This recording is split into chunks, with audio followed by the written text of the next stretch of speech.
Hello बच्चों, कैसे हैं आप सब? आशा करती हूँ आप सब बहुत अच्छे होंगे। जैसे कि हमारा ये आप भी जानते हैं कि 11 मई को श्रेष्ठा का पेपर है। एक मिनट, जस्ट मिनट। मैं इसके बारे में कई बच्चे पूछ रहे हैं कि हमें पूरा बताइए, किस तरीके के क्वेश्चन आएंगे, किस तरीके का होना चाहिए। तो वही मैं थोड़ा सा आपको बता देती हूँ। आज वही जो हम पेपर कर रहे थे 2023 का, वही मैं आगे से स्टार्ट करूंगी। साइंस का पेपर हमने हल किए थे और उसके जो 20 क्वेश्चन थे वो हमने हल किए थे। अब मैं उससे आगे एसएसटी का, तो जो मैं आपको इसमें थोड़ा सा बता देती हूँ कि किस तरीके से आता है। तो देखिए यहाँ पे श्रेष्ठा के जो पेपर में बच्चों, जो श्रेष्ठा होता है, श्रेष्ठा योजना का इस पेपर में, ये पेपर जो अब 2024 का होगा, ये होगा 9th क्लास के। ये होता है 9th क्लास में और क्लास 11th में प्रवेश के लिए। ये प्रवेश के लिए होते हैं। और इसमें बच्चों इस बात का आपको ध्यान रखना है कि इसमें जो पेपर आता है वो उसमें 3,000 वैकेंसी है, मतलब 3,000 सीट है और ये 9th क्लास और 11th क्लास के लिए है। ये डिपेंड करता है मतलब गवर्नमेंट पे कि वो किस में बढ़ाती है और किस में कम करती है। बट लेकिन ये है कि ज्यादा जो सीटें होंगी वो क्लास 9th के लिए होंगी। इंट्रेंस पेपर है, उसके प्रवेश के लिए पेपर है। और इसमें पेपर हम इसलिए देते हैं, इसमें पहली बात तो ये कि इसमें और कोई कास्ट का पेपर नहीं दे सकता, केवल एससी के बच्चों के लिए है ये जो योजना है। और इसमें एक चीज और आपको ध्यान रखनी है कि 8th क्लास का बच्चा इसके लिए देगा और 10th क्लास का जो पास हो चुका है 9th क्लास के लिए प्रवेश के लिए देना है। और इसमें सबसे पहली बात 100 क्वेश्चंस आते हैं। जो पेपर है श्रेष्ठा योजना का, 100 क्वेश्चंस आएंगे और 100 क्वेश्चन आपको 3 घंटे में करने होंगे। और 3 घंटे में करने होंगे तो आपको ये ध्यान रखना है कि कैसे कैसे आएंगे।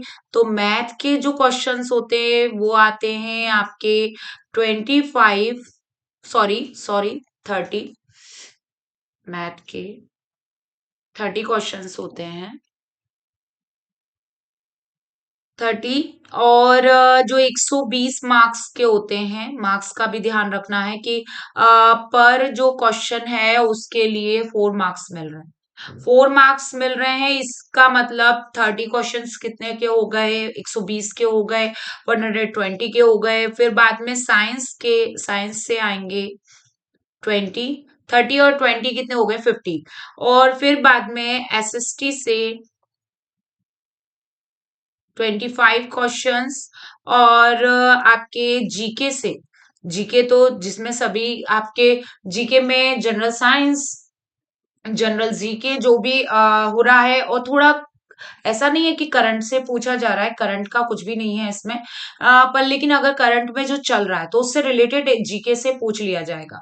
ठीक है, तो इस तरीके से इसका भी 25 ऐसे जितना था जीके नहीं पूछेंगे आपसे। नॉर्मल एक जीके जनरल नॉलेज होती है, छोटे बच्चे से लेके उसमें जो होना चाहिए वो सारा जीके का पार्ट जो होता है आप याद कर लीजिए, कौन सबसे छोटा कौन बड़ा, और ये कहाँ कहाँ स्थल हैं, क्या है, और कौन से स्थल का और जो चर्चा में अभी चल रहा हो तो केवल एक बार थोड़ा सा वो भी देखना बच्चों, अखबार भी, कि ताकि जो उससे रिलेटेड मतलब चल रहा होगा ना, उससे रिलेटेड जीके से कुछ पूछ लिया जाएगा कि कहाँ स्थित है, क्या है। जैसे अब राम मंदिर का निर्माण कहाँ हुआ, तो ये उत्तर प्रदेश के कौन से उसमें है। तो ये सब जानते हैं अयोध्या, पर लेकिन फिर भी उस स्थल का अगर उससे रिलेटेड कोई जीके का क्वेश्चन होगा तो वो जरूर पूछ लिया जाएगा। ठीक है, जैसे औरंगजेब ने क्या कर दिया था, सभी मंदिरों को तुड़वा के मस्जिद बनवा दी, तो इससे रिलेटेड भी क्वेश्चंस आपके आ सकते हैं।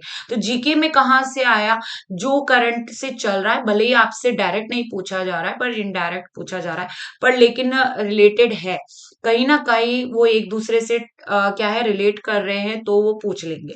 अब एक चीज है, जैसे चंद्रयान 3 है, तो चंद्रयान 3 अभी लेटेस्ट में हुआ है। वो अभी 2000 जो हमारा 23 का पेपर के बाद 24 के उसमें बीच में हुआ है, तो उससे रिलेटेड क्वेश्चंस आ जाएंगे आपके जीके में। वो साइंस में आ जाएंगे, पर साइंस का किस में आ जाएगा, जीके से। तो इस तरीके से आपसे कुछ भी क्वेश्चंस जीके में पूछा जा सकता है। अब एक चीज और आपको थोड़ा सा फोकस करना है कि ये तो आपके पेपर्स हो गए, जैसे अब मैंने यहाँ पे बता दिया था कि 120 मार्क्स के होंगे, और ये 20 का भी 4 से कर दे तो 80 मार्क्स के हो गए ये। और यहाँ पे अगर हम 25 का है तो 25 मार्क्स जो हो जाएंगे वो आपके कितने के हो जाएंगे, आपके लगभग वही 4 4 से 4, यानी एक क्वेश्चन जो है वो 4 मार्क्स का है, और टोटल आपके ये जो पूरा 100 क्वेश्चन है वो 400 मार्क्स के हो जाएंगे टोटल। तो इस तरीके से आपको करना है। 3 घंटे का आपको टाइम मिलेगा, बहुत सफिशिएंट टाइम है, आराम से कर सकते हैं। 30 क्वेश्चंस आप अच्छे से मैथ के करिए, बाकी क्वेश्चंस आपके क्या हैं, उसके हैं निशान लगाने के हैं। और ये इसके प्रति अगर आपको डाउट लगते हैं किस तरीके से, तो हम दोनों पेपर्स हल कर रहे हैं, आपको पता चल जाएगा। थोड़ा हमें किस तरीके से पढ़ना है ये भी आपको, अभी मैं जो पेपर हल कराऊंगी, देखिए साइंस का पेपर मैंने हल कराया तो उसमें बता दिया था आपको कि किस तरीके से आपको साइंस का पेपर किस तरीके से करना है। तो अच्छे से पूरा अपना जो मैं क्लास 9 के लिए और 11 के लिए दोनों के लिए ही बता रही हूँ कि किस तरीके से तैयारी करनी। तो 9th और 11th को पूरा अपना जो 9th में जो क्लास 8th में पढ़ रहा है वो बच्चा 9th के लिए जो प्रवेश लेना चाह रहा है वो क्या करेगा, वो अपनी क्लास 8th की जो किताब है उसे अच्छे से पढ़ेगा, 6 7th को भी अच्छे से पढ़ेगा। भाई बेस चाहिए, थोड़ा बहुत तो पूछा जाता है। और फिर जीके में भी कहीं ना कहीं टचअप, तो आपका आधा टॉपिक जीके का तो वहीं कवर हो जाना चाहिए जब आप 10th तक कवर कर लेते हैं। तो 9th क्लास में जो ले रहा है वो 10th तक कवर कर ले। 11th में जो 11th में प्रवेश ले रहा है वो अपना 10th तक कवर कर ले बिल्कुल स्ट्रांगली, क्योंकि हम 10th तक कवर करा रहे हैं। थोड़ा सा 11 12 का भी अच्छे से कर ले, क्योंकि थोड़ा हाई नॉलेज के अकॉर्डिंग थोड़ा बहुत पूछ लिया जा सकता है बच्चों। तो इसका थोड़ा हमें ध्यान रखना है। फिर साथ ही साथ हमें एक चीज और ध्यान रखनी है कि हमें इनके साथ हम क्या, मतलब एक ही किताब हमें मिल जाए और एक किताब से ही हम वो कर लें। तो बच्चों एक बुक है जो जिसका लिंक मैंने कई वीडियोस में भी बताया है, और वो बुक बहुत अच्छी है, आप उसे खरीदीजिए। आप उसमें आपको जीके भी मिलेगा खूब, और आपको साइंस भी, और आपका 1 महीने में तैयारी हो जाएगा, अच्छे से तैयारी हो जाएगी अच्छे से। तो उसके लिए आप बुक्स खरीदिए, उसका आपको अमेजोन फ्लिपकार्ट उस पर भी क्या है लिंक, वो डिस्क्रिप्शन में डाल दूंगी। साथ ही व्हाट्सएप चैनल पे आप मेरे जुड़ सकते हैं, और अगर कोई डाउट है तो हम ग्रुप्स भी हमने बनाए हैं, वो ग्रुप्स के भी मैं आपको लिंक सेंड कर दूंगी। ऑनलाइन क्लासेस हमारे ग्रुप्स हैं, वहां पे हम एनएमएमएस, ये नहीं है कि हम एनएमएमएस और इसके अलावा कुछ नहीं, सभी की वो होती है तैयारी, एनएमएमएस, नवोदय और श्रेष्ठा, और उसका सभी की होगी। और जो भी उससे संबंधित, आप श्रेष्ठा से संबंधित अगर कोई जानकारी पूछना चाहते हैं, उससे नवोदय से संबंधित जानकारी चाहते हैं या उससे, तो आप व्हाट्सएप ग्रुप पे हमारे जो मतलब जो हमने ग्रुप बनाए हैं उस पे जुड़ जाइए, उस पे भी आप पूछ सकते हैं। कुछ पर्सनली आप पूछना चाहते हैं तो वहां पे भी पूछ सकते हैं। तो आप अपने डाउट्स और वो सब कुछ पूछ सकते हैं। टेलीग्राम भी चैनल बन जाएगा, उस पे भी आप है ना जुड़ सकते हैं। तो ये सारी जो लिंक हैं सभी की, व्हाट्सएप से लेके हमारे व्हाट्सएप चैनल और व्हाट्सएप ग्रुप के जितने भी लिंक्स हैं वो मैं सब डिस्क्रिप्शन में डाल दूंगी। प्लीज उधर जाके लिंक से जुड़िए, ताकि आपकी तैयारी बहुत अच्छे से हो सके। आप उससे जुड़िए, अच्छे से तैयारी होगी। और आपके पास टाइम कम, 1 मंथ का टाइम, 1 महीना भी नहीं रहा अब तो बच्चों, बहुत ही कम टाइम रह गया है। तो आप तैयारी कीजिए, और आप इस पूरे को पेपर को समझिए। जो मैं आप पेपर कराने वाली हूँ, कुछ थोड़े थोड़े क्वेश्चन लेके कराऊंगी, पर लेकिन मैं अच्छे से समझाऊंगी। देखिए आपको कितना डीपली पढ़ना है और कैसे पढ़ना है। तो ये आपको, क्योंकि चारों ऑप्शन आए हैं, अगर मान लीजिए कोई क्वेश्चन में चारों ऑप्शन आए, तो चारों ऑप्शन से थोड़ा रिलेशन भी तो होना चाहिए, रिलेटेड भी तो होना चाहिए, तभी तो आप अलग कर सकते हैं। मान लीजिए कोई क्वेश्चन हो और उसमें पूछा है ये वाला आंसर हो, फिर आपको है ना मतलब आता ही नहीं है कि ये आंसर है, पर लेकिन जब 3 को आप अलग करना सीख जाओगे तो चौथे का आंसर तो आप निकाल ही लोगे। तो इसी तरीके से आपको थोड़ी सी अपनी स्टडी को करना है। तो हम ये पेपर हल करेंगे। मैं अब ये आपको सारी नॉलेज, अगर इससे भी कुछ अगर कुछ छूट गया है तो बुक का और मैं अपने चैनल और ग्रुप का सभी का लिंक डिस्क्रिप्शन में डाल दूंगी, पिन भी कर दूंगी। प्लीज कमेंट पे देख लीजिए या डिस्क्रिप्शन पे देख लीजिए। जुड़िए हमसे, ज्यादा से ज्यादा जुड़िए, क्योंकि अगर आप यूट्यूब से जुड़ तो रहे हैं, साथ ही उससे भी जुड़िए। और ऐसा नहीं है कि सिर्फ और सिर्फ आप इसी की तैयारी करो या वो करो, आप हमसे लंबे समय तक भी जुड़ सकते हैं। क्योंकि भाई और हाँ, केवल आप ही जुड़ो नहीं, स्टैंडर्ड आपको मैं पहले भी बता चुकी हूँ, पढ़ाई कहीं नहीं जाती है, पढ़ाई तो भाई काम आती है। अच्छे से आप जुड़े रहिए लंबे समय तक, आपको हर कंपटीशन में, हर प्रतियोगी परीक्षा से क्या है, नॉलेज और से ज्यादा बेटर मिलेगा। और भी हमारे जो, क्योंकि हमारी एक टीम है, टीम वर्क है, वो जुड़े हुए हैं, गणित का भी कराते हैं और एसएसटी का भी कराते हैं, सब अलग अलग। और जिस टीचर को ज्यादा नॉलेज जिस चीज की है, वो उससे भी कराता है। तो उसको भी आप ये ध्यान में रख के करिए। आपको जो भी जानकारी हासिल करनी है, आप कमेंट करके पूछ सकते हैं, और मैं कमेंट जरूर पढ़ूंगी। आप कमेंट डालिए अगर आपको कोई नॉलेज लेनी है। या 11 मई को पेपर है, और हम यहाँ पे 11 मई 2024 के पेपर की तैयारी हेतु 2023 का पेपर हल कर रहे हैं, जिसमें हम साइंस के बच्चों, साइंस के क्वेश्चंस जो हैं साइंस के, वो क्या कर चुके हैं, हल कर चुके हैं 20 क्वेश्चंस। और हम यहाँ पे जस्ट मिनट, हाँ, और हम यहाँ पे अब हल करेंगे एसएसटी के 25 क्वेश्चंस। 25 अगर एक वीडियोस में नहीं हो पाए तो आप टेंशन ना लीजिए, हम दोबारा क्या है कर लेंगे। अभी मैं ये पूरा साफ करके स्टार्ट करती हूँ। देखिए, नेक्स्ट वीडियो में कवर कर लेंगे। ये 2023 का पेपर है, और देखिए इसमें सबसे पहला जो क्वेश्चन है 51 का, निम्नलिखित घटनाओं को काल क्रम के अनुसार व्यवस्थित करें और नीचे दिए गए विकल्पों में सही विकल्प चुनें। जैसा कि मैंने अभी आपको बताया था कि अब इस तरीके के क्वेश्चन को आप कैसे हल करोगे। सोचिए कि इसका मतलब आपको सभी के बारे में पता होना चाहिए, पता होना चाहिए कि नहीं, आपको ये पता होना चाहिए कि ये कौन से ईयर्स में हुए, तभी तो आप कर सकेंगे। और अब आपको कोई ये कहे कि नहीं आप ऐसे पढ़ो ऐसे पढ़ो, देखिए ये क्लास 8th का ही है। अब क्लास 8th की बुक का तैयारी करो अच्छे से, उस बुक से का ये सारे क्वेश्चन उससे ही ज्यादा रिलेटेड है। और ऐसा नहीं है, और कुछ सरल सरल क्वेश्चंस हैं वो आपके 6 7 से आ गए इक्का दुक्का, वरना सब 8th क्लास का ही है ज्यादातर। जीके में जरूर, जो जीके वाला पार्ट है वो जरूर आपके लिए थोड़ा सा क्या होता है, टफ होगा, क्योंकि जीके तो कहीं से भी पूछी जा सकती है ना। पर 8th क्लास की बुक जो एसएसटी की है, एसएसटी की जो बुक है वो आप जरूर कंप्लीट करें, ठीक है। अब देखिए यहाँ पे जो सही आंसर मैं आपको बता देती हूँ, जो सही आंसर है वो हमारा BCAD है। फिर भी मैं आपको इसका पूरा बताती हूँ कैसे आप करेंगे।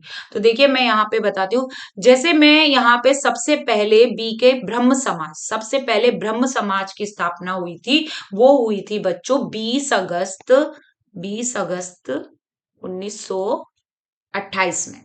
यहाँ पे 20 अगस्त 1928 में हुई थी, और इसकी जो स्थापना की थी राजा राम मोहन राय ने की, राजा राजा राम मोहन ने की थी।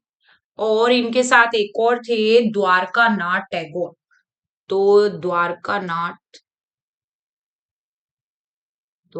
नाथ टैगोर, इससे काफी सारे आपके क्वेश्चंस हल हो जाएंगे। टैगोर, इन्होंने मिलकर क्या है, ब्रह्म समाज की स्थापना की थी। और ब्रह्म समाज क्या थे, ब्रह्म समाज ये फर्स्ट नंबर मैं इसको डाल रही हूँ। ये महिलाओं के, ये एक धार्मिक मतलब एक तरीके का धार्मिक आंदोलन था, महिलाओं के जैसे उत्थान के लिए, जैसे शिक्षा के प्रचार के लिए, या उन सती प्रथा या उनसे रिलेटेड। तो पूरा ये ब्रह्म समाज उससे रिलेटेड था, ये था 20 अगस्त 1928। तो आपको ये क्लियर हो गया, ये सबसे पहले हुआ। उसके बाद जस्ट बाद प्रार्थना समाज की स्थापना हुई। प्रार्थना समाज की स्थापना 1867 में आत्माराम ने की। किसने की? मतलब इनकी जो प्रार्थना समाज की स्थापना मुंबई में हुई है, मुंबई में, मैं यहाँ ही लिख देती हूँ। और आत्माराम पांडुरंग, आत्माराम पांडुरंग ने की। पांडुरंग ये 8th क्लास में है। तो आत्माराम पांडुरंग ने की। एक चैप्टर पूरा इसी से रिलेटेड है, बहुत अच्छा चैप्टर है। आपकी काफी सारी चीजें उसमें क्या है, कवर होती है। बड़े बड़े पेपरों में ये क्वेश्चन पूछ लिया जाता है, सेम ऐसे जैसे ये आया है ना, ऐसे। तो कंपटीशन के हिसाब से आपके लिए बहुत मतलब अच्छी लेवल का पेपर आता है, तो आप उसी लेवल से हल तैयारी अपनी अच्छी कीजिए। और अगर यहाँ पे सिंह सभा, सिंह सभा सिखों के उत्थान के लिए किया गया था। तो सिंह सभा की स्थापना जो हुई थी वो 1873 में हुई थी, अमृतसर में। ये आपको समझ में आ गया। सिंह सभा सिखों के उत्थान के लिए। मोहम्मदन और एंग्लो ओरिएंटल कॉलेज की स्थापना, ये मोहम्मदन एंग्लो ओरिएंटल कॉलेज की स्थापना जो हुई थी वो 1875 में हुई थी, 1875 में। 1875 में इसकी स्थापना हुई थी और अहमद खान ने की थी, सर सैयद अहमद खान, सर सैयद अहमद खान। तो आपको समझ में आ गया होगा कि ये पहले नंबर पे, प्रार्थना समाज सेकंड नंबर पे यानी सी, और जो ए है सिंह सभा वो थर्ड नंबर पे, और डी आपका फोर्थ नंबर पे। ये आपको अच्छे से समझ में आ गया होगा। नेक्स्ट हम चलते हैं, कोई वस्तु जो सभी जगह पाई जाती है तो उसे संसाधन कहते हैं। तो बच्चों इसका सही आंसर है सार्वभौमिक। बताइए, जो वस्तु हमें सभी जगह मिल रही है, प्रकृति में हमारी सभी जगह मिल रही है, वो क्या वो क्या कहलाएगी? सार्वभौमिक संसाधन कहलाएगी। क्या कहलाएगी? सार्वभौमिक संसाधन। अगर हम तीनों ऑप्शन को और देखते हैं तो क्या होगा? वास्तविक वस्तु वो होती हैं, आभासी और वास्तविक। जो वस्तु हमें दिखाई देती है, जिनकी कल्पना नहीं होती है, वो वास्तविक वस्तुएं होती है। जिनकी हम कल्पना करते हैं वो आभासी वस्तु होती है। नवीकरणीय वस्तु संसाधन वो होते हैं, नवीकरणीय। देखिए मैं पहले आपको ये बता देती हूँ, सार्वभौमिक संसाधन में उदाहरण एक बार बता देती हूँ। उदाहरण, कभी ये उदाहरण आ जाए तो आपको ये ध्यान रखना है। हवा सर्वत्र है ना भाई, पृथ्वी पे सर्वत्र हो रही है, प्राकृतिक रूप से सभी जगह मिल रही है। हवा हो गया, जल हो गया, और सूर्य का प्रकाश, सूर्य का जो प्रकाश है वो क्या है, सब जगह आ रहा है, मतलब मिल रहा है। आप कहीं भी किसी भी क्षेत्र में जाइए वहां मिल रहा है। तो ये क्या सा हो गया? सार्वभौमिक संसाधन हो गया। अब नवीकरणीय संसाधन, हम दो तरीके के संसाधन और पढ़ते हैं, अनवीकरणीय और नवीकरणीय। ठीक है, ये थोड़ा साइंस में भी आता है।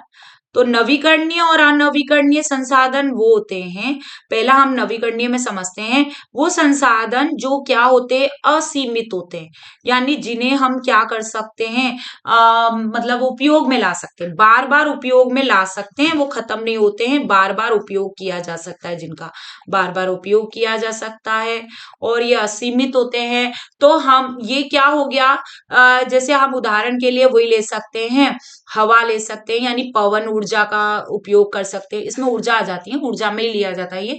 तो हवा हो गया, जल हो गया, इनको हम क्या है, बार बार उपयोग में कर सकते हैं। और अनवीकरणीय संसाधन वो होते हैं जो सीमित होते हैं।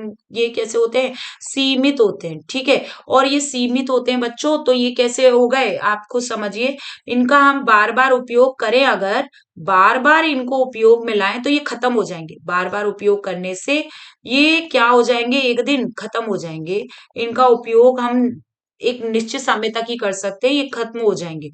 ठीक है, तो ये कैसे हो गए? अनवीकरणीय। जैसे इसमें पेट्रोल है, ये बहुत लंबे समय में बनते हैं, पेट्रोल, कोयला, और ईंधन जो आपकी प्राकृतिक गैस हो गई, और ये आपकी जैसे सीएनजी प्राकृतिक गैस हो गई, और पेट्रोल, कोयला, और आपका डीजल, है ना, ये सब। और ये क्या है? ये अनवीकरणीय संसाधन है। आप इस चीज को समझिए, ये क्या है? अनवीकरणीय संसाधन है। ये सीमित हैं, इनको बार बार उपयोग करने से खत्म हो जाएंगे, क्योंकि ये कई वर्षों बाद, जो कई वर्षों पहले जो उथल पुथल हुई थी, उसमें क्या है, पृथ्वी में दब गए बड़े बड़े पेड़ और जीव जंतु, ये सब दब गए। उच्च ताप, उच्च दाब, मतलब भाई उच्च ताप पड़ा, उच्च दाब हुआ मिट्टी, और उसका उसमें दब गए, तो उससे क्या हुआ, ये रूपांतरित हो गए पेट्रोल और कोयला और ये डीजल, इस तरीके की प्राकृतिक ईंधनों में, प्राकृतिक संसाधनों में। और इनको खुदाई से निकाला जाता है जब ये मिलते हैं।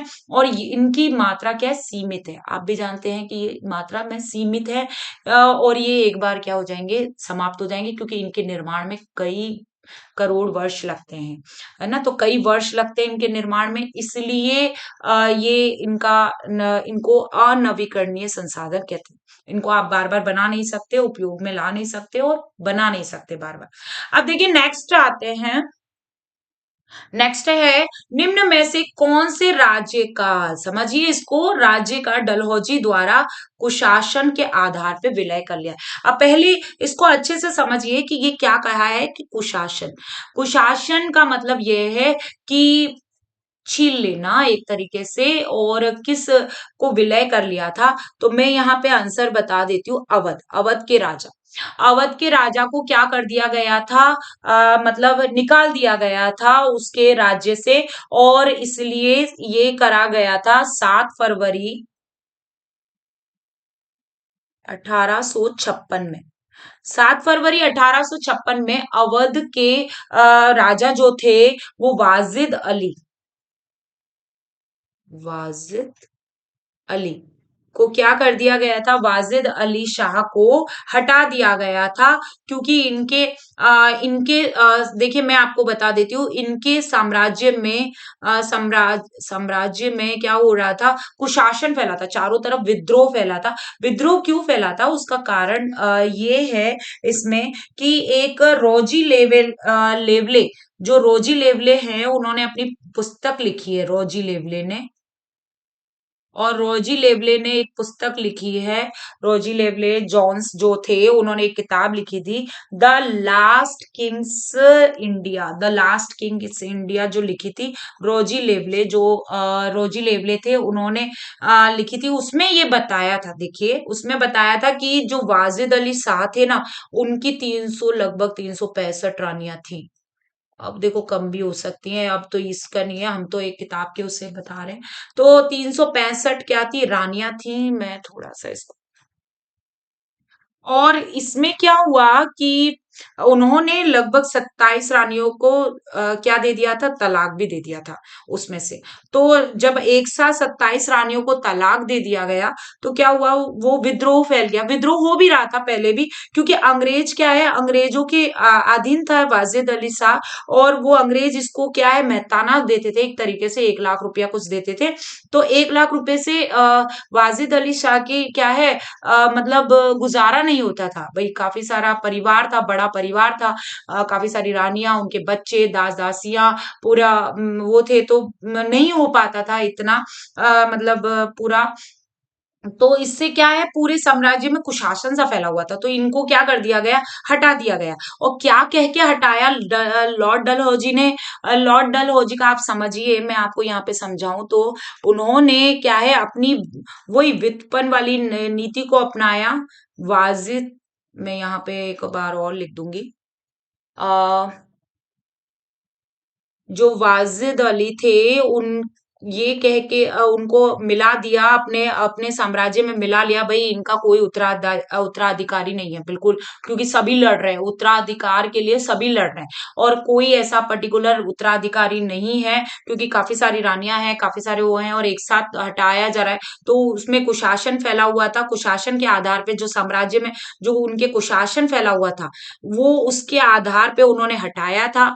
और ये उन्होंने किसमें डाल दिया, एक तरीके से व्युत्पन्न विधि, यानी कि एक तरीके से विलय विधि जो थी उनकी, वैवगत वाली, जो वैवगत वैवगत सिद्धांत जो था, मैं इसमें बता दूं, उनका विलय सिद्धांत जो था, वैवगत सिद्धांत क्या है, वो ऐसा सिद्धांत है, इसके अर्थ ये है कि अगर किसी राज्य के क्या है, कोई उत्तराधिकारी नहीं है, कोई उत्तराधिकारी नहीं है, तो वो राज्य किसमें मिल जाएगा, उत्तराधिकारी नहीं है तो वो राज्य अंग्रेजों में मिल जाएगा। ये राज्य क्या है, अंग्रेजों में मिल जाएगा। तो ऐसा ही हुआ था कि उन्होंने लॉर्ड डलहौजी ने क्या कहा कि जब इनका कोई ऐसा पर्टिकुलर उत्तराधिकारी नहीं है तो क्या किया जाए भाई, इस अवध को क्या है अपने में मिला दिया जाए, और वाजिद अली शाह को क्या कर दिया उन्होंने, हटा दिया, पद से आधार से क्या है विलय कर दिया। अब देखिए ये मतलब पद से हटा दिया, तो आप ये समझ गए होंगे कि उन्होंने इसके रूप से मतलब 1856 में अवध को क्या कर लिया, मिला लिया। पहले अगर मैं इसमें बताऊं, बाकी और ऑप्शन देखें बच्चों, जो सतारा था, सतारा, सतारा सबसे पहले इसी वैवगत सिद्धांत के अकॉर्डिंग विलय किया गया था। वैवगत सिद्धांत जिसे गोद निषेध नीति भी बोलते हैं। गोद निषेध नीति यही थी कि गोद नहीं ले सकते आप, अपने उत्तराधिकारी नहीं है तो अंग्रेजों में वो राज्य मिल जाएगा, अंग्रेजों के उसमें मिल जाएगा, आप गोद नहीं ले सकते, कोई भी और उत्तराधिकारी गोद नहीं ले सकते, मतलब ले लेते हैं ना, जैसे अब किसी राजा के नहीं हो रहा है, कोई पुत्र नहीं हो रहा है, कोई उत्तराधिकारी नहीं हो रहा है, वंशज नहीं हो रहा है, तो वो गोद ले लेते थे। पर लेकिन वो लेना क्या कर दिया था, निषेध कर दिया था, तो इसे गोद निषेध विधि मतलब सिद्धांत भी कहते हैं, वैवगत सिद्धांत भी कहते हैं, और इसे विलय नीति भी बोलते हैं। विलय, विलय यानी सभी राज्यों को इस नीति के अकॉर्डिंग अपने में विलय कर लेना। तो सतारा सबसे पहला राज्य था, वो था जिसको क्या किया गया था, विलय किया गया था। तो सतारा इसलिए इंपॉर्टेंट हो जाता है क्योंकि जो सबसे पहला राज्य जो लॉर्ड डलहौजी ने अपनी व्यवगत सिद्धांत के अकॉर्डिंग किया था, सतारा था। और इसमें जो और भी किए गए थे मैं यहाँ पे लिख देती हूँ, सतारा के बाद यहाँ पे ये नागपुर और बंगाल भी आ जाएंगे यहाँ पे, तो मैं यहाँ लिख देती हूँ सतारा, जेतपुर, जेतपुर, एक minute, just a minute, Jetpur हो गया, सबलपुर हो गया, संबलपुर। मैं यहाँ पे आपके थोड़ा सा बता देती हूँ, बघाट और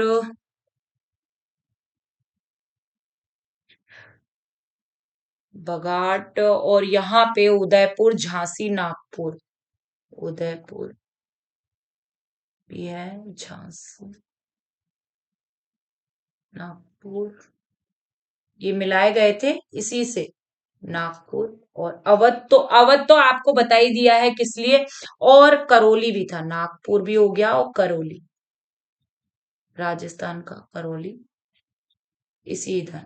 तो आपको पता है रानी लक्ष्मीबाई की कहानी, झांसी की, आपको अच्छे से पता है कि भाई उधर भी क्या है, राज्य के लिए उत्तराधिकारी नहीं था, वो गोद लेना चाह रही थी तो गोद नहीं ले सकती थी, अगर वो इस तरीके के उपाय करते थे तो उनके साथ बहुत सारी घटनाएं इस तरीके से घटित। तो आपको ये चीज समझ में आ गई, तीनों क्वेश्चंस किस तरीके से हल करने, किस तरीके से पढ़ने, तो आपको ये समझ में आ गया होगा। नेक्स्ट अगर हम देखें, क्वेश्चन है हिंदू हिंदू उत्तराधिकारी एक्ट संविधान संशोधन के अनुसार पुत्र पुत्रियां और उनकी मां को पारिवारिक संपत्ति का बराबर हिस्सा मिलेगा। ये कानून किस वर्ष पास हुआ, तो मैं यहाँ पे बता देती हूँ कि ये कानून 2005 में पास हुआ था। 2005 के अकॉर्डिंग जो है ये 9 सितंबर 2005 के अकॉर्डिंग क्या था, ये संविधान में एक उत्तराधिकारी का एक्ट आया, संविधान संशोधन के अनुसार पुत्र पुत्रियां उनकी मां को पारिवारिक संपत्ति में क्या मिलेगा, बराबर का हिस्सा मिलेगा। मतलब भाई पारिवारिक जो संपत्तियां जो जो ये कहा जाए कि माँ का ससुराल का जो पारिवारिक जो संपत्ति है खुद की, उसमें सभी को हिस्सा मिलेगा। आगे नेक्स्ट क्वेश्चन, भारतीय संविधान घोषणा करता है, अब समझना भारतीय संविधान क्या घोषणा करता है। भारत एक धर्मनिरपेक्ष राज्य है, यानी कि बहुत सारे धर्म होने के बावजूद भी भारत क्या करता है, भारत सभी धर्मों का सम्मान करता है, तो धर्मनिरपेक्ष राज्य है। मतलब किसी भी धर्म का वो नहीं करता है, सभी धर्मों का सम्मान करता है। संविधान के अनुसार केवल धर्मनिरपेक्ष राज्य ही अपने उद्देश्यों को पूरा कर सकता है, निम्न में से कौन सा इस घोषणा के साथ मेल नहीं खाता। आज समझिए, मैंने आपको बताया था कि एसएसटी में हिस्ट्री भी आएगी, सिविक्स भी आएगी, तो ये सिविक्स वाले टॉपिक से सिविक्स भी आएगी भाई, और आपके क्या आएगी, ज्योग्राफी भी आएगी जी। तो ये जो है, ये टॉपिक जो है सिविक्स से है, नागरिक जीवन से है, और आपके कॉन्स्टिट्यूशन में से आया है, यानी संविधान वाले टॉपिक में से आया है। और ये अगर बोला जाए तो ये जो है 8th क्लास में सिविक्स वाले में नहीं है, तो आप 7th क्लास की किताब देख लेना, उसमें मिलेगा। तो मैंने कहा ना, थोड़ा सा आप संविधान को अच्छे से कर लीजिए। जो हमारी बुक है उसमें आपको अलग से संविधान जीके वाले पार्ट में भी मिलेगा और अलग से भी मिलेगा, तो मतलब आपका तो बहुत सारे कॉन्सेप्ट उससे क्लियर हो जाएंगे। तो वो अच्छी बुक है, आप उससे जरूर खरीदिए। और मैंने काफी उसके व्यूज बच्चों के मुंह से सुने हैं, या टीचर्स के मुंह से, या जो भी पढ़ता है उसको, वो उनको काफी अच्छी बुक लगती है। संविधान के अनुसार केवल, देखिए हम टॉपिक पे आते हैं, संविधान के अनुसार केवल धर्मनिरपेक्ष राज्य ही अपने उद्देश्यों को पूरा कर सकता है। निम्न में से कौन सा इस घोषणा से मेल नहीं खाता है? आपको ध्यान दिया रखना है, मेल नहीं खाता। आप जल्दी जल्दी पढ़ लो और मेल खाता है ऐसे पढ़ लो और फिर उस पर टिक लगा दो, नहीं। एक धार्मिक समुदाय दूसरे समुदाय पर हावी नहीं होगा। भाई ये मेल खाता है, नहीं वाला पूछा है, खाता है ये मेल, कि ना हमारा जो भी कोई धार्मिक समुदाय है दूसरे धार्मिक समुदाय पर हावी नहीं होगा, वो उससे जबरदस्ती नहीं करेगा कि भाई तुम है ना मेरे ही धर्म को अपनाओ या इस तरीके से। तो ये हमारे में है। और किसी एक धार्मिक समुदाय में कुछ लोग अन्य लोगों पर हावी ना हो, कोई भी लोग किसी भी लोग पर हावी नहीं होंगे। अब देखिए थर्ड वाला, भारत के सार्वजनिक स्थल जैसे अदालतें हो गई, पुलिस स्टेशन हो गई, सरकारी स्कूल आदि में किसी एक धर्म को प्रदर्शित करना तथा बढ़ाना देना, ये है मेल नहीं खाता, ये मेल नहीं खाता, ये है सही आंसर। देखिए भारत के सार्वजनिक स्थल है, और आप भी जानते हैं अदालतें, पुलिस स्टेशन, सरकारी स्कूल, ये धर्म का प्रचार नहीं करते हैं, धर्म को प्रदर्शित नहीं करते हैं, ये धर्म को बढ़ाते नहीं है। कोई भी ऐसा स्कूल आप देख लेना, वहां पे आपको क्या मिलेंगे, सभी नेताओं के, क्रांतिकारियों के नेताओं के आपको मिलेंगे, झंडे के मिलेंगे। पर लेकिन ऐसा नहीं है कि कोई मतलब धर्म का प्रचार कर रहा है, या कोई पुलिस स्टेशन धर्म का प्रचार कर रहा है, या अदालतें ऐसा कर रही है, नहीं। ऐसा नहीं है, आप खुद देख सकते हैं, तो ये बढ़ावा नहीं देते हैं। तो ये इसका सही आंसर है। राज्य किसी एक धर्म को नहीं लागू करेगा, मतलब कोई, ये हमारे में है, ये है। देखिए ये भी है, तो मैं इसको थोड़ा सा ऐसे गोला कर देती हूँ, है ना, जिससे आपको थोड़ा ठीक रहेगा। ये भी गोल, ये भी है, ये भी है हमारे में। पर लेकिन ये नहीं है, देखो क्रॉस लगा रखा है मैंने। तो नागरिकों के धार्मिक स्वतंत्रता छीनेगा, ना ही तो धार्मिक स्वतंत्रता छीनेगा और ना ही लागू करेगा, कोई राज्य नहीं कर सकता, तो ये हमारे में है। तो ये हमसे पूछा गया था कौन सा मेल नहीं खा रहा, तो आपको इस पे फोकस करना है। तो ये 55 क्वेश्चन आपका हो गया है। देखिए 56, निम्न में से कौन सा सुझाव वुड्स डिस्पैच, आपको वुड्स डिस्पैच का सुझाव, ये क्लास 8th का ही है, सुझावों में शामिल नहीं है, अंग्रेजों से रिलेटेड है। आप देख रहे होंगे कोई भी राजा महाराजा से रिलेटेड, मतलब ऐसा क्वेश्चन नहीं आया है, सब अंग्रेजों से। तो आधुनिक इतिहास पे फोकस करो बच्चों, आधुनिक इतिहास। अब समझ में आ रहा है आपको किस पे फोकस करना है, आधुनिक इतिहास पे ज्यादा फोकस करना है, इससे ज्यादा रिलेटेड। मैंने कहा था ना, मैं आपको बता दूंगी एसएसटी में कहाँ से कैसे पढ़ना है। हम जितने क्वेश्चंस पेपर्स हल कर रहे हैं वो आपको हेल्प करेंगे और काफी नॉलेज भी आपकी बढ़ाएंगे। देखिए अब इसमें से निम्न में से कौन सा सुझाव वुड्स डिस्पैच के सुझाव में शामिल नहीं है? ये भी क्वेश्चन बहुत अच्छा है, ये अच्छे अच्छे उसमें आता है। अंग्रेजों को शिक्षा का माध्यम बनाकर पाश्चात्य शिक्षा को बढ़ावा देना, ये। और देखिए मैं ऑप्शन पढ़ रही हूँ अभी। प्रत्येक गांव में कम से कम एक सरकारी विद्यालय का होना, लंदन यूनिवर्सिटी जैसे मॉडल को लेकर बंबई, मद्रास और कलकत्ता में विश्वविद्यालयों की स्थापना करना, प्राथमिक स्तर पर वर्नाकुलर विद्यालय और सेकेंडरी स्तर पर कॉलेजों की स्थापना करना। बच्चों इसके लिए तो आपको वुड्स डिस्पैच के बारे में पूरा नॉलेज होना जरूरी है, कि वुड्स डिस्पैच के लिए क्या किया गया था। मैं इसका आंसर आपको बता देती हूँ, क्योंकि आप थोड़ा सा अगर दिमाग लगाएं, बस थोड़ा सा, क्योंकि देखिए आप ढंग से पढ़ें तो देखिए अंग्रेजों की, मैं आपको खुद ही ऑप्शन बताती हूँ। अगर मान लीजिए इसका नहीं आ रहा आपको, तो कैसे हल करेंगे उसका भी तो आना चाहिए आपको थोड़ा सा। तो देखिए समझिए, अंग्रेजी शिक्षा को माध्यम बनाकर पाश्चात्य शिक्षा को बढ़ावा देना, ये तो किया ही था अंग्रेजों ने। ये आप पूरा आधुनिक जब इतिहास पढ़ेंगे तो आपको पता चलेगा कि वो पाश्चात्य शिक्षा को क्या है लाना चाहते थे। तो अंग्रेजी शिक्षा को बढ़ावा देना चाह रहे थे वो। और इसीलिए उन्होंने अंग्रेजी शिक्षा के महत्व को ज्यादा समझाया। और देखिए मैं यहाँ पे बोलूं, प्रत्येक, क्या आप ध्यान से समझना, प्रत्येक गांव में कम से कम एक सरकारी विद्यालय का होना। क्या प्रत्येक गांव में, आप भी देखिए आजाद हुआ देश, क्या प्रत्येक गांव में एक सरकारी विद्यालय था? क्या वो चाहते थे कि सारे सारे लोग पढ़ जाए या वो हो जाए, क्या सबके नहीं था ना। बाद में बने हैं ये, बाद में प्रत्येक गांव में, तो ये हमारी सरकार ने सोचा है, उन्होंने नहीं सोचा।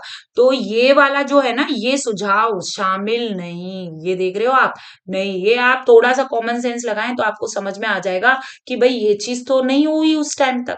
तो ये है, ये चीज उस टाइम नहीं हुई, तो यही क्या है, यही है जो उसमें शामिल नहीं था। अब देखो, लंदन यूनिवर्सिटी जैसे मॉडल को लेकर बंबई, मद्रास और कलकत्ता में विश्वविद्यालयों की स्थापना हुई थी बच्चों, इस बात को ध्यान रखना।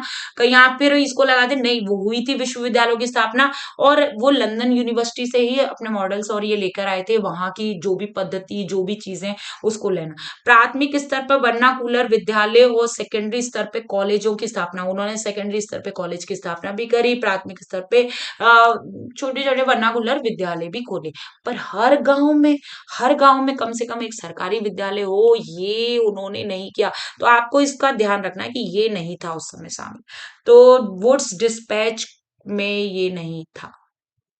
बताइए, आपको ये चीज समझ में आ गई होगी। और मैं थोड़ा सा इसमें बता देती हूँ कि वुड डिस्पैच की जो शुरुआत है, वो शुरुआत चार्ल्स वुड ने की थी। किसने की थी? चार्ल्स वुड ने की थी। और 1854 में की थी, यानी 1857 की क्रांति से थोड़ा पहले, 54 में की थी वुड्स, चार्ल्स वुड ने।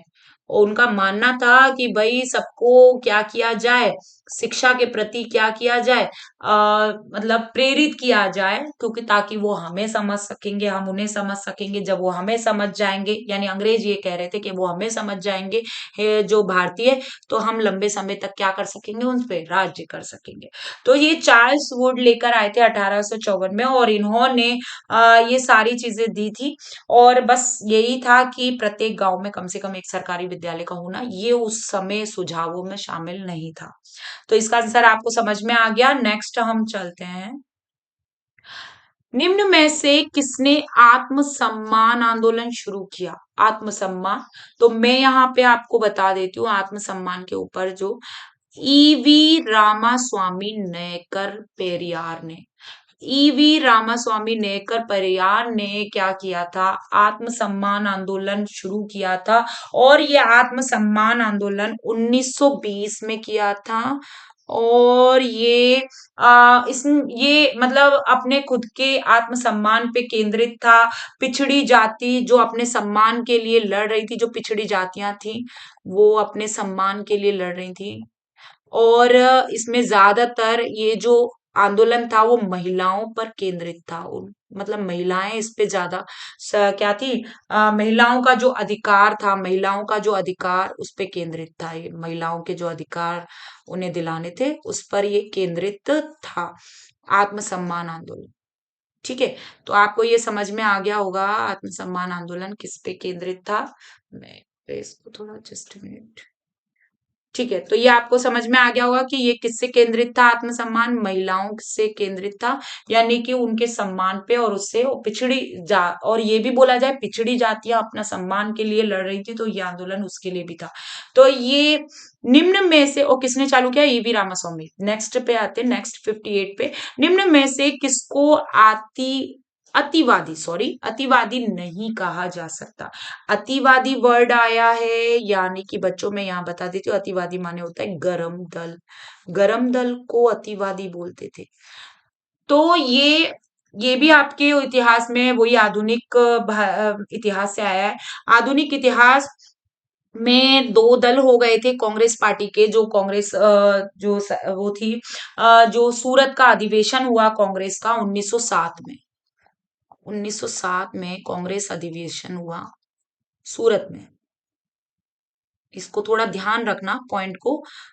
ये क्या है, 1907 पूछ ली जाएगी, तो आपको ध्यान रखना है वो कहाँ हुआ था, सूरत में। ये सूरत भी पूछ लिया जाएगा।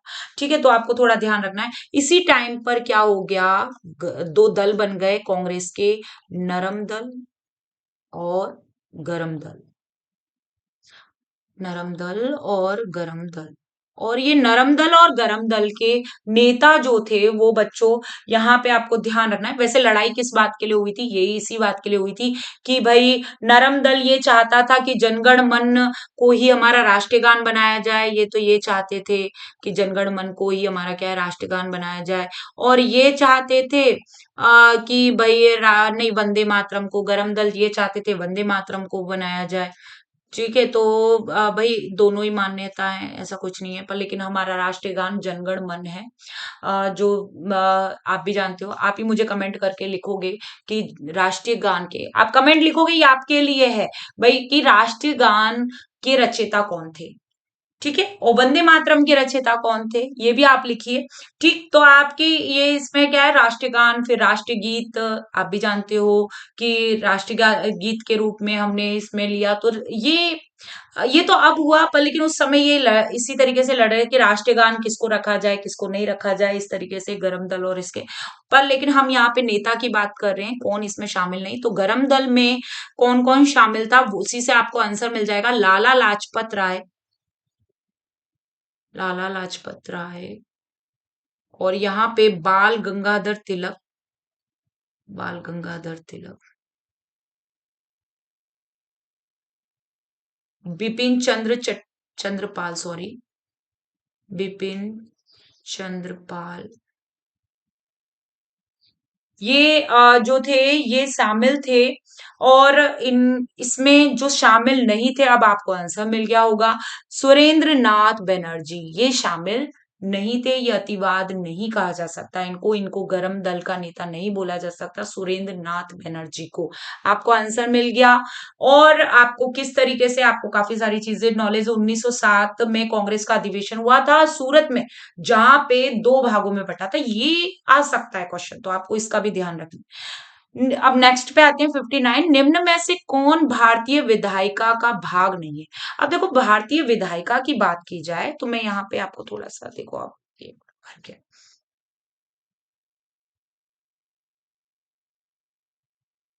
मैं यहाँ पे समझा देती हूँ आपको।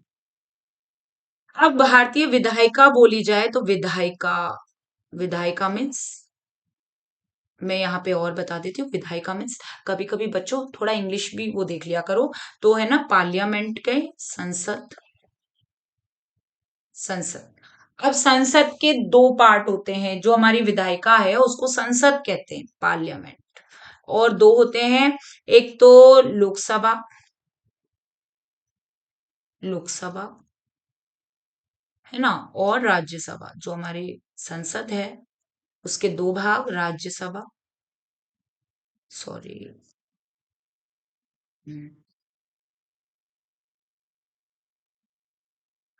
राज्यसभा। अब राज्य, लोकसभा और राज्यसभा ये एक निम्न दल है, इसको आपको ध्यान रखना। और ये राज्यसभा एक उच्च वर्ग है, या इसको क्या बोलेंगे, निम्न दल ये हो गया। निम्न, देखो दल लिख रहे हैं हम, अभी भी दल पे ही घूम रहे हैं। ये निम्न, निम्न, हाँ निम्न, निम्न दल, हाँ निम्न दल बोल सकते हैं। जैसे कि इसमें ये जनता के द्वारा भाई इसमें होता है। और ये उच्च दल है, उच्च दल, हाँ ऐसे कह सकते हैं, निम्न दल में वो गरम दल और वो उसी पे, तो इसको निम्न दल कह सकते हैं, ये उच्च दल। ठीक है, तो ये इसमें होता है। और विधायिका का पहला जो होता है, मतलब जो जो सबसे ज्यादा मुख्य माना जाता है वो राष्ट्रपति। हमारा सबसे पहला जो नागरिक है, जो हमारे, वो हमारे संविधान में भी है कि सबसे पहला जो नागरिक है राष्ट्रपति। और राष्ट्रपति के बाद उपराष्ट्रपति, और उपराष्ट्रपति ही राज्यसभा का सभापति होता है। इस बात को ध्यान रखेंगे, राज्यसभा का सभापति कौन होगा, राज्यसभा का सभापति, राज्यसभा का सभापति होता है उपराष्ट्रपति, राज्यसभा का सभापति। बताइए, आपको ये चीजें समझ में आ गई? यानी आपको अच्छे से समझ में आ रहा है किस तरीके से करना है, किस तरीके से नहीं। भले ही 10 क्वेश्चन मैं यहाँ पे अटेंड करूं, पर लेकिन आपको अच्छे से पता चल रहा है कि 8th लेवल से ज्यादा पूछा जा रहा है। हमारी 8th की किताब में ये सारी चीजें हैं। और संविधान के कितने 2-3 क्वेश्चन आ रहे हैं। फिर जीके में भी देखेंगे हम कैसे क्वेश्चन आ रहे हैं, पर लेकिन हमें पता चल रहा है। तो आप 8th क्लास की जो किताब है इतिहास की, उसको अच्छे से पढ़ लीजिए। 25 क्वेश्चंस की बात है बच्चों, 25। तो वो अच्छे से देखिए इसमें। और तो आपको समझ में आ गया कि राष्ट्रपति और ये लोकसभा, राज्यसभा, ये विधायिका का अंग है, पर लेकिन क्या नहीं है। तो जस्ट मिनट, मैं इसको फिर मिटा दूं यहाँ पे। तो क्या नहीं है, आप ही बताओ जल्दी से। फिर आंसर होगा इसका राज्यपाल। इसका सही आंसर है 59 का राज्यपाल। हम लास्ट एक और ले लेते हैं, फिर ये थोड़ी लंबी हो रही है वीडियो। हम नेक्स्ट में इसको फिर कंटिन्यू करेंगे और आपको पता चलेगा कि कैसे पढ़ना है और कैसे तैयारी करनी है। तो प्लीज उससे बने रहिए। चैनल को अभी आपने यूट्यूब जो चैनल है इस पे अगर आपने सब्सक्राइब नहीं किया है तो प्लीज सब्सक्राइब कर लीजिए, क्योंकि आने वाली वीडियोस आपको नई नई देखिए नॉलेज भी बहुत सारी देंगी और साथ ही आपको पता भी चलेगा किस तरीके के क्वेश्चंस हैं। काफी प्रतियोगी परीक्षाओं में क्वेश्चंस आते हैं। ऐसा नहीं है कि एक ही प्रतियोगी परीक्षा से रिलेट कर लो, नहीं, इसको कोई भी देख सकता है, क्योंकि वो सभी पेपर्स में आते हैं। और काफी आपकी चीजों को किस तरीके से करना है, कैसे हल करना है, ये बताया जा रहा है। तो देखिए आप इसमें देखिए, मैं यहाँ पे लास्ट ये कर देती हूँ, समानता का अधिकार। समानता का अधिकार, भाई स्वतंत्रता का अधिकार, समानता का अधिकार, ये हमारे मौलिक अधिकार हैं।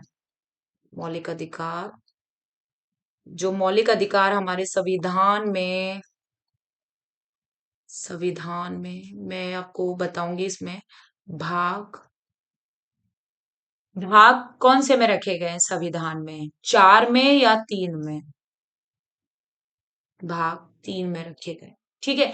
अब ये भाग 3 में सब मौलिक अधिकार हमारे रखे गए हैं। इनको भाई इनको कोई चैलेंज नहीं कर सकता। इनको तो केवल ये है कि आप इनके लिए लड़ने के लिए कहाँ जा सकते हैं, सर्वोच्च न्यायालय तक भी जा सकते हैं।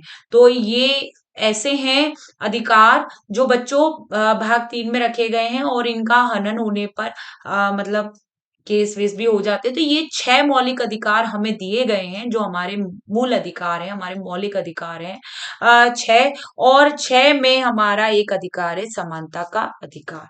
समानता के अधिकार में इसमें हम कौन सा प्रतिबंधित, इसमें पूछा गया है कि प्रतिबंधित करता है, मतलब प्रतिबंधित करता है, जो बताता है समानता का अधिकार। समानता, देखिए आरक्षण की बात की जाए तो आरक्षण इसमें नहीं है, मौलिक अधिकार में इससे रिलेटेड नहीं है।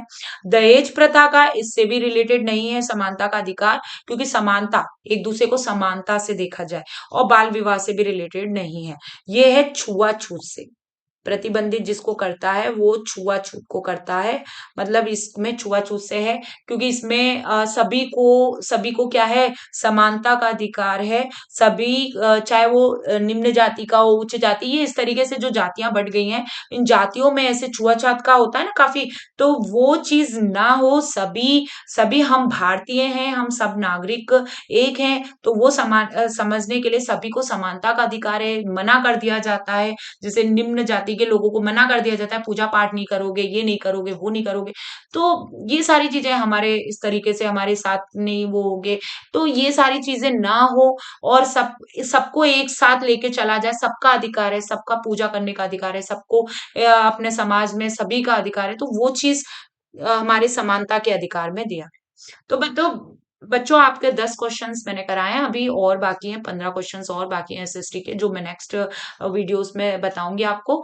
तो आप इससे जुड़े रहिए। व्हाट्सएप चैनल्स जो लिंक मैं दूंगी अभी डिस्क्रिप्शन में, आप उस पे जाइए, बुक्स भी खरीदिए। और बुक खरीदने के साथ आप सीधे मतलब उससे व्हाट्सएप ग्रुप और इनसे भी जुड़िए। क्लासेस भी नई नई जो और टीचर्स पढ़ाते हैं उनकी भी लिंक, उनका भी, और साथ ही साथ आप अपने डाउट्स भी, अगर कोई चीज और नहीं चाहते हैं तो उसके भी। तो ये सबसे आप जुड़ सकते हैं। तो अभी की क्लास हम यहीं पे वो करते हैं। Okay, bye.